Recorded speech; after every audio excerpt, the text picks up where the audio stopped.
All right, we're going to play a game of Would You Rather. Okay. And this is for who the Patriots could add.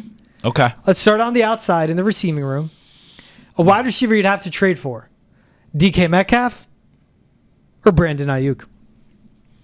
Ooh. Would you rather? I mean, definitely DK Metcalf.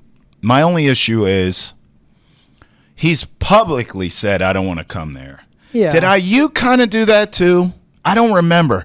We talked about Aiyuk used so him as many. like a leverage He piece. used them, but he never said, I'm not going there. DK Metcalf has said, I'm not really interested in the area. He didn't say the Patriots specifically, but he has said, yeah, New England doesn't really do it for me. So I have some concerns there. But it does come down to who's a better player. It's DK Metcalf, and I don't even think it's debatable. Mm-hmm.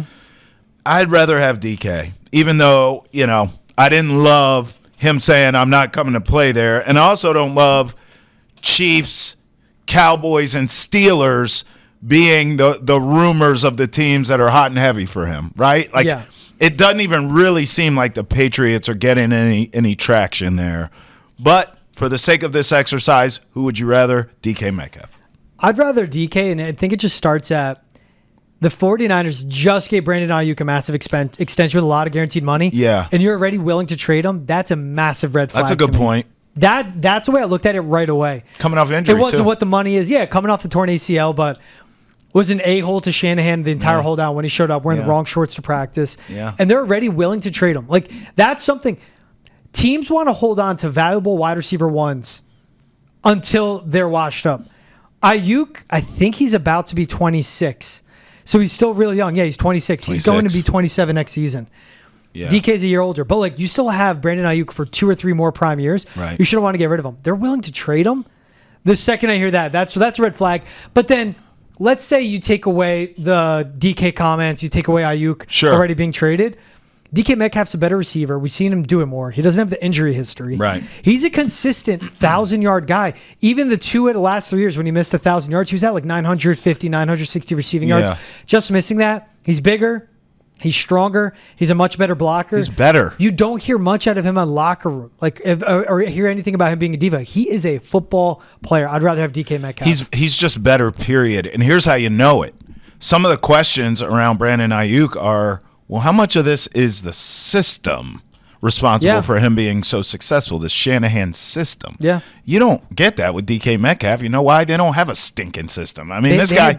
Shane Waldron and that's then what I'm saying. College offensive coordinator. He's had multiple coaches, multiple coordinators, and Geno Smith. Like, let's give the guy a break here. So I think it's clear DK's a better player. You're going to have to pay him too, though. I hear you on the Aiyuk contract, but it's not like you're getting DK for a bag of Cape Cods and a Mountain Dew. Like, you're gonna have to give up maybe a first rounder. I mean, that's what they're saying they want. Seattle wants. Mm-hmm. You're going to have to, give some draft compensation to even get him, and then you're going to have to give him a whole lot of cabbage. So, I think this does come down to who's a better player. I'm going DK here.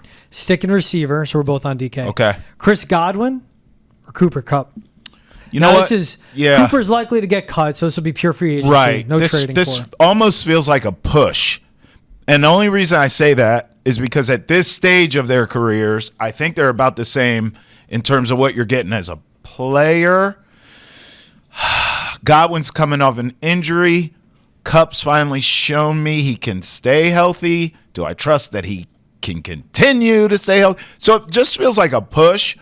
I personally, if the price is right, would like both of them. Mm-hmm. But for the sake of this exercise, I'm going to go Chris Godwin.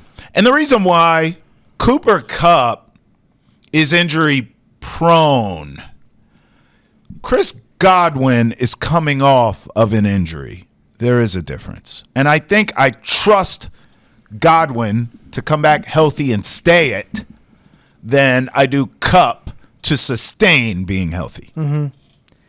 It's tough. Cooper Kupp's 3 years older than Chris Godwin. Cooper Kupp hasn't been healthy the last 3 seasons, but Chris Godwin's coming off the dislocated ankle. If Godwin didn't have such a bad injury, he was on pace to have another tremendously he's a good successful player, season. I don't think he's great, but he's a really good player. He was on pace for 100 catches, 1,200 yards. Yeah. And he's never hit those numbers. Yeah. The 100 catches, but he's a really good slot receiver. He's really good playing off Mike Evans. Chris Godwin's super reliable. But in this one, I need a guy that'll help me now and later. I would go Cooper Kupp if it's purely free agency. And the way he helps later is he comes in, he teaches a young receiving room because it's going to be young. There's going to be 2 rookies, Pop Douglas, 2-year 2 guys in that room minimum if they keep Baker and Jalen Polk. And we'll see what happens with whoever else they sign. I don't think they just sign one receiver. But he's going to teach them, this is how you pick up a system. This is how you think football. This is how you learn from a really smart coach. You learn from Sean McVay. This is how you work with Josh McDaniels. Like Jalen Polk apparently had like a really bad attitude. Like he just all around was just like unprofessional. Yeah. Right? Cooper Kupp's a guy that shows Jalen Polk, this is how you have to be to survive in the NFL. Like Cooper Kupp was a nothing out of Washington State. For him to be getting paid like he is, to have an 8-year career, you got to be just a technician, be all about fundamentals, mechanics, everything. He'll teach these guys that.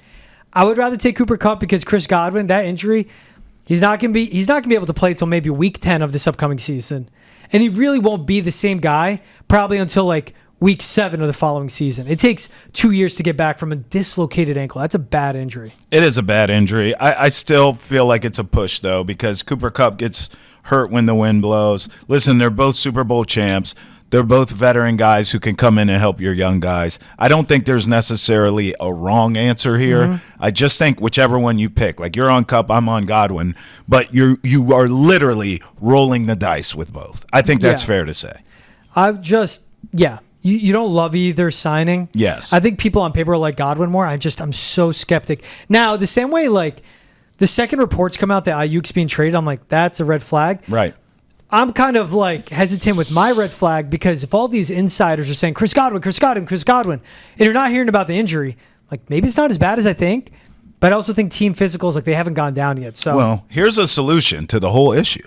I mean, trade for DK. No. Well, yes, but as it pertains to these two, you have all the money in the world. Sign them both. Sign them both. Sign them both. Whiffs. Why not? Sign them both. If they both stay healthy, boy, didn't your wide receiving room get much better. I mean, you get much better with either one of these signings, but if you can get both of them, now you got a unit. You do. Sign them both. Sign everybody. Sign them both. Bring them both in. I mean, they would. It's possible. Kupp he can play outside. They're both going to be slot guys, but like whatever. Just alignments at this point. I wouldn't sign them both, but I get it. You know who could make it work? Josh McDaniels. You know who else? Drake Maye. If you have Chris Hogan and Danny Amendola making it work on the same field and Julian Edelman, how could you not have Cooper Kupp? That's all I'm saying. Look at that. You got me to come around on it. That's all I'm saying. Not as insane as I thought it would be. All right, talking about the guys that got to cover the receivers. Charvarius Ward, who's with the 49ers. Yep. Or Byron Murphy, who's with the Vikings. Charvarius Ward, he's about to be 29. Yeah. Byron Murphy about to be 28. I think he's 27, right? Okay. Yeah. Ward 6'1", 195. Byron Murphy 5'11", 190. I like Murphy. I just think he's a little more dynamic. Yeah. Is maybe the word that comes to my head. Yeah. 27, he's in his prime. He has moved around. I mean, like, even though he's 27, he's a veteran guy. Like, he's played for the Cardinals. He's played for the Vikings. He gets this process. And I bring that up because he can look at a Christian Gonzalez and say, you know what? Get me to New England. Because he recognizes how special this kid is. And if you can get here and play alongside Christian Gonzalez, you set yourself up for the next contract, be it with the Patriots or whoever's, because you will eat, my friend, because Gonzalez on his side of the field is shutting down everything. So, I mean, Murphy can eat from that. I would give him probably a short-term deal, but I think Murphy's a play here because he's more dynamic, and I think he can make more splash plays with that monster and Gonzo on the other side of him. And Mike Vrabel straight up said, I take value in guys that can play in the slot and outside. Byron Murphy does that more. Charvarius Ward is more of I'm an outside corner. Yes. And he's good. He could get back. He's really good. If he gets back to 2023, Charvarius Ward, he has an elite corner opposite of Gonzalez. Sure. Byron Murphy with the versatility could be that guy, though. And this all goes, if the Patriots sign Charvarius Ward, they draft a slot corner. Right. And there are good slot corners in this. If they go with Byron Murphy, then they draft an outside corner. Same thing. Azariah Thomas, Maxwell Hairston, they're the guys like that. This is a deep, deep draft on outside cornerbacks. So Patriots can't go wrong with either. If I had to give an answer, though, I'd go Byron Murphy. Are we 3 for 3? Yeah. We were both DK. I was Kupp. You were Godwin. Yeah, but those like, two, I said a push. So, like, I was on the fence. I want both of them. You went the easy. I want them all. I want them all. All right. Pie in the sky, as you guys saw in Fox Tank, Rush Tank, whatever Yeah. we're calling it. Yeah. Fox Tank. Foxborough Rush Tank. I call it excellence. Ronnie Stanley's a pie in the sky. But if they don't get him, Okay, backup plan. All right. Cam Robinson or All right. Dan Moore Jr. Cam Robinson, of course, played left tackle for the Jaguars, then was traded to the Vikings, had a down year, but that's really hard to change offensive systems mid-season. Sure. And also at the left tackle position. Meanwhile, Yeah. Dan Moore, longtime left tackle for the Steelers. Yeah. Here's the key one in both. They're left tackles. So let's Right. start there. That's the win. Dan Moore's 26, 6'5", 315. Okay. Ken Robinson, 6'6", 335. But he'll be 30 years old. Yeah, I'd still rather go There's still Cam good tackles Robinson. at I'm 30. going Cam Robinson here. Okay. I defer a lot of offensive line talk to you, so I'll Yeah. gladly pass it back to you. But Cam Robinson's a guy I'm going to go after here. Veteran dude, knows what's expected of him. I think Dan Moore Jr. is a very good player, but I don't know if he feels premier. Cam Robinson, even with his up and down, sort of roller coaster play, that's what stars do. Yeah. I think you give him the money, you bring him in, you say, listen, bro, we need you. This is a revamped offensive line. You're the leader. Get to it. You'll get the best out of him. I'm going Cam Robinson here. I hate that I'm agreeing with you, but I'm going Cam Robinson as well. Like, to me, both seem like I think Cam Robinson can be a longer-term solution at left tackle. Yes. Dan Moore, to me, would just be another stopgap. He'd be okay for 2 years. all right. But the second you get him in the building, you go, okay, what are we really doing at left tackle? That's right. Cam Robinson, as you bring him in, you go, okay, we're good for the next 2 years. We're set. He had a really down year getting traded mid-season. But if you get it back to a guy that is allowing around 20 pressures a season, which is really good for a left tackle, I would take that. And a guy that has experience in both zone and gap run blocking schemes. Mm-hmm. We know that Josh McDaniels is more gap heavy, more power downfield running style. But with Cam Robinson, you have the flexibility to do both. I'd rather go Cam Robinson in this one. He's older, he's more experienced, but he's just just the simplicity of it. He's a better left tackle. And Yeah. you do need to, if you're going backup plan, you need to get the best left tackle, and that's Ronnie Stanley. And if you don't get the best left tackle, then you need to get Cam Robinson. You have to get the next best left tackle. At this point, I just want someone big and strong who can block people. Like I don't even want to. What's that saying? Beggars can't be choosers. I am begging Fair. for an offensive line revamp, please. I mean, honestly, email us. Hashtag NESN chat. Do something. I played left tackle. Yeah, I was all state yes. in 20 in Come 20, on down. 20. All of you on your couch that says, if coach had just put me in, we would have won states. Come try out for the Patriots offensive line. I'm open. I'm open for business. I swear to God. That's where I'm at. That's how desperate I am. Next time you're at Market Basket, there's a big guy like pushing carts. You go, hey, you play left tackle? I like your technique. I like the way you move your feet. Good hands. You make contact first. Why am I from Texas? You want to come play for the Patriots? We got tryouts starting next week. Billingsley. Party at Taylor's house. He'll be like, what? He'd just be like, why is that guy only wearing his underwear? That'd be interesting. What's going on? Last one. So we talked receivers, covering the receiver. We're talking blocking for the quarterback, getting to the quarterback. Yeah. Joey Bosa was released by the I Chargers. saw that. Trey Hendrickson is seeking a trade. I saw that. Let's say Trey Hendrickson eventually gets cut. I doubt he does. He won't. No, Doesn't make sense. He's But going to get traded would you rather, all right, fine, sign Joey Bosa, or trade. who's older, less healthy, less productive, Yeah. or trade for Trey Hendrickson, coming off a career best year, 16 sacks, and he was third in the NFL in pressures. You left one out for Bosa. Expensive, too. Because he's not he's not If going to make coming as to the much, Patriots, but he's going to be expensive. Yes. He'll take less for a winner. Good point. You're going to have to give Trey Hendrickson some money, too, here shortly, though. So I would probably trade.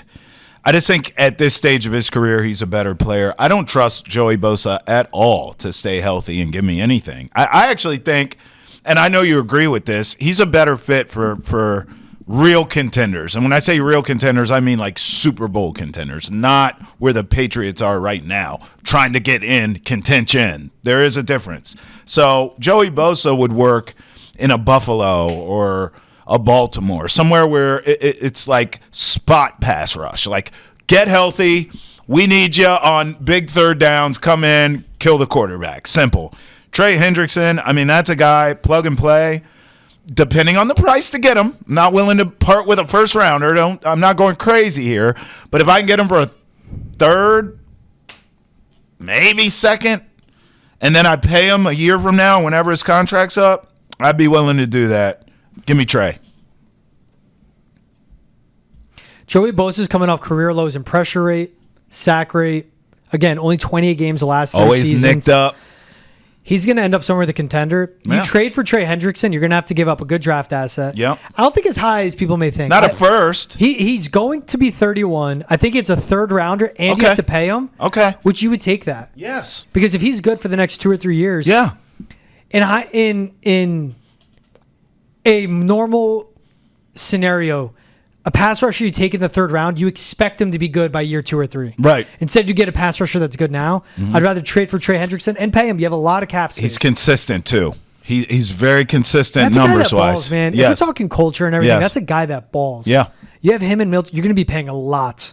But you have a lot of cap space. Yeah. And again, why do the Patriots have a lot of cap space? Because they don't have good players.